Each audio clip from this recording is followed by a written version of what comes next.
السلام علیکم everyone, welcome to Sabroz academy. آج میں نوائے اردو جو یہ کلاس 10th کی NCERT کی بک ہے تو یہ پڑھاؤں گی۔ اس میں دیکھتے ہیں ہم لوگ کہ اس کے کیا چیپٹرز ہیں۔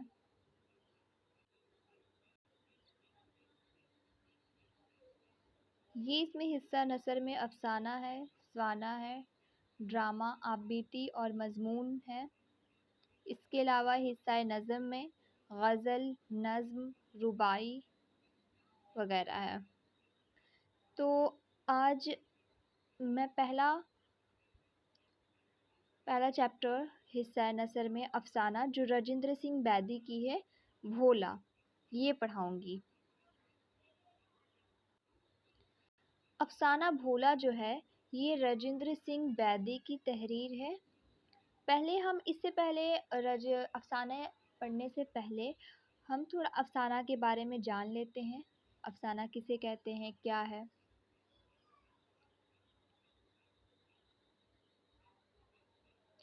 افسانہ 20ویں صدی کے آغاز کی پیداوار ہے۔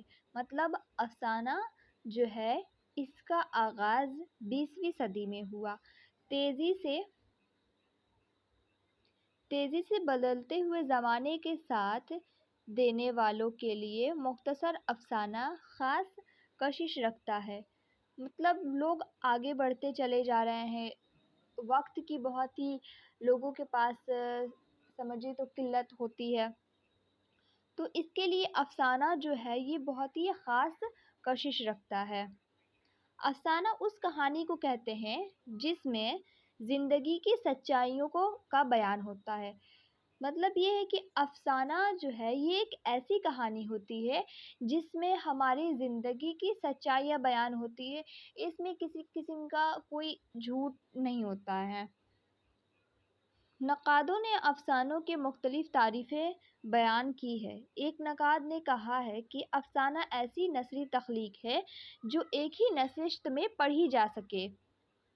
مطلب کہ افسانہ ایک ایسی نثری تخلیق ہے جو ایک ہی بار میں پڑھی جا سکے، یعنی کہ اس کے پارٹ جو ہوتے ہیں وہ زیادہ نہیں ہوتے ہیں، یہ ایک ہی بار میں پڑھ کر ہم ختم کر سکتے ہیں۔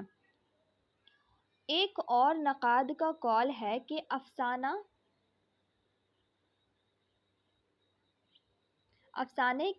افسانے میں بنیادی چیزیں وحدت تاثر ہے۔ نقادوں کا یہ بھی کہنا ہے کہ افسانوں کے کردار ہماری زندگی اور تجربوں سے مطابقت رکھتی ہے۔ مطلب افسانوں میں جو بھی کردار ہوتے ہیں وہ ہماری اصل زندگی کے جو تجربے ہوتے ہیں اس سے مطابقت رکھتے ہیں۔ افسانہ اختصار کے ساتھ زندگی کے کسی اہم گوشے کو ہمارے سامنے پیش کرتا ہے۔ مختصر ہونے کی وجہ سے واقعات میں جھول جھال ہونے کا اندیشہ بھی کم ہوتا ہے۔ مطلب یہ کہ افسانہ جو ہوتا ہے یہ بہت ہی مختصر ہوتا ہے، اسی وجہ سے اس میں کسی قسم کی جھول جھال یعنی دقت پریشانی ہونے کا اندیشہ جو ہے یہ بہت ہی کم ہوتا ہے۔ افسانہ نگار کا مشاہدہ اور انسانی نفسیات کا مطالعہ گہرا ہوتا ہے۔ مطلب انسانی نفسیات کا جس طرح مطالعہ بہت ہی گہرا ہوتا ہے، اس طرح افسانہ نگار کا جو مشاہدہ ہوتا ہے یہ بہت ہی گہرا ہوتا ہے۔ افسانہ نگار جو مشاہدہ کرتے ہیں یہ بہت ہی ڈیپلی میں کرتے ہیں۔ اردو کے اہم افسانہ نگاروں میں پریم چند، علی عباس حسینی، سعادت حسن منٹو، عصمت چغتائی، راجندر سنگھ بیدی، کرشن چند، غلام عباس، قرۃ العین حیدر اور انتظار حسین کے نام لیے جا سکتے ہیں۔ ان کے بعد نئے افسانہ نگاروں کی ایک بڑی تعداد بھی ہمارے سامنے آ چکی ہے۔ اردو کی ادبی اصناف میں افسانے کا مرتبہ بہت بلند ہے۔ بہت سے اردو افسانے دنیا کے مختلف زبانوں میں ترجمے کیے جا چکے ہیں۔ مطلب یہ ہے کہ افسانہ جو ہے یہ ایک شارٹ اسٹوری کو ہم کہہ سکتے ہیں۔ اس میں کسی قسم کا جھول جھال موجود نہیں ہوتا ہے، کسی قسم کی کوئی دقت پیش نہیں آتی ہے۔ جیسے کہہ سکتے ہیں ہم کہ جو داستانیں ہوتی ہیں یہ بہت ہی لمبی لمبی ہوتی ہے، تو اسے پڑھنے میں کافی دقت آتی ہے۔ اس میں لوگ جیسے آگے بڑھتے ہیں تو شروعات میں انہوں نے کیا پڑھا زیادہ تر بھول جاتے ہیں، لیکن افسانہ یہ ایک طرح کی شارٹ اسٹوری ہوتی ہے جس میں قاری جب پڑھتے ہیں اس وقت سے لے کر جب وہ ختم افسانہ ہو جاتا ہے تب تک ان کا مکمل دھیان افسانے پہ ہی، اس کہانی پہ ہی رہتا ہے۔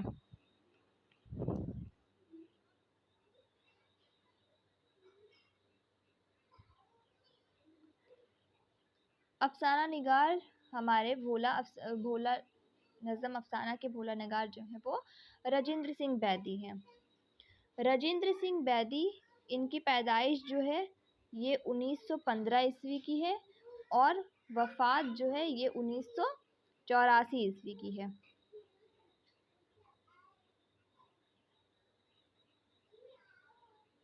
راجندر سنگھ بیدی تحصیل ڈسکا، ضلع سیالکوٹ میں پیدا ہوئے۔ ابتدائی تعلیم کے بعد لاہور آ گئے۔ 1932 میں طالب علمی کے زمانے میں انگریزی، اردو اور پنجابی میں نظمیں اور کہانی لکھنے لگے تھے۔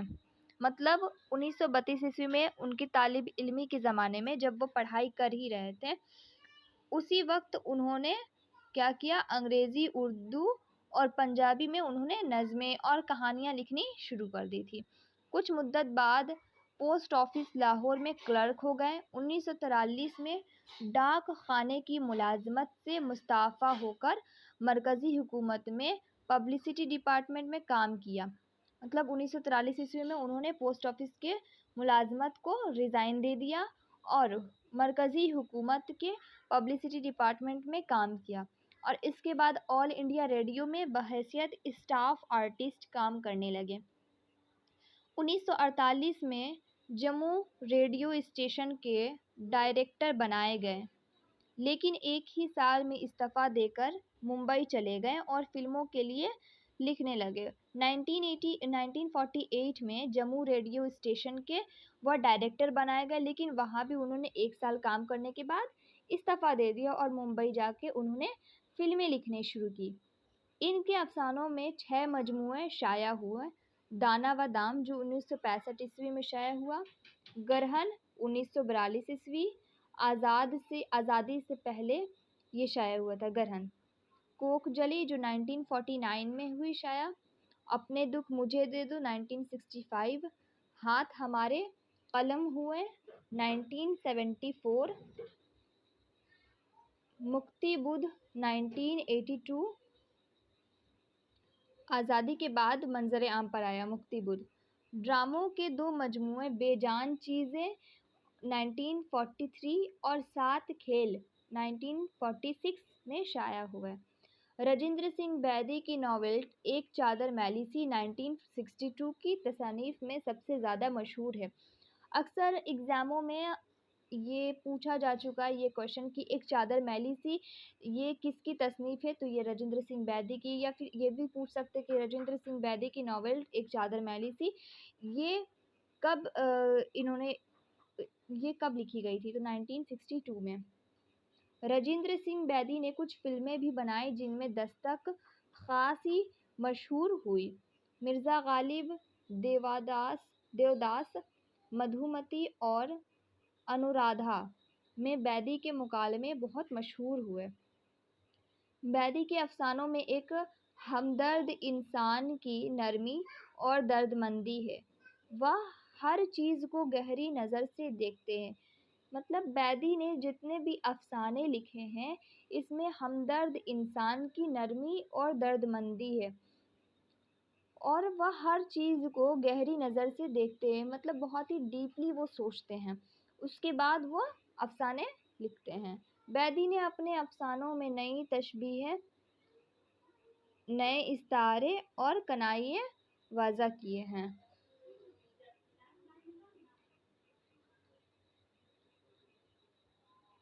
راجندر سنگھ بیدی کے بارے میں ہم لوگوں نے پڑھ لیا۔ اس کے بعد ان کی کہانی جو ہے یہ بھولا ہے۔ اس کے پیجز بہت زیادہ ہیں، اگر میں اتنا ریڈ کر کے آپ کو پڑھاؤں گی تو کافی وقت لگ جائے گا، اور